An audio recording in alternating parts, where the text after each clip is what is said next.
படித்தவன் பாட்டை கெடுத்தான், எழுதினவன் ஏட்டை கெடுத்தான்.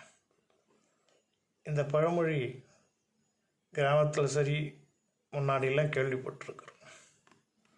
அதே தான், அதிகாரம் கொடுத்தவன் ஆளத் தெரியாதவனாக இருந்தால் அந்த அதிகாரம் அவனையும் கெடுக்கும், அவனை சுற்றி எல்லோருக்கும் துயரையும் கொடுக்கும். இதைத்தான் நம்ம இப்போ பார்க்குறோம்.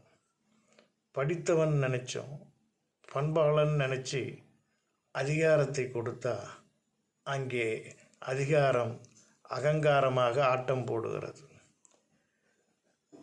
ஏட்டை கெடுத்தான் என்றால் இருக்கும் இடத்துக்கு மதிப்பு தந்து போற்ற வேண்டும்.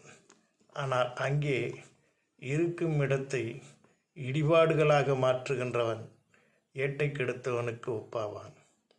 இங்கு இதுதான் நடக்கிறது. மாற்றுவதற்கு மீண்டும் ஒருவன் வர வேண்டும். ஏற்கனவே வந்துவிட்டானா என்று தெரியவில்லை. ஆனால் எதிர்காலத்திலே இதையெல்லாம் சரி செய்ய சரியான ஒருவர் வருவார் என்று நம்புவோம்.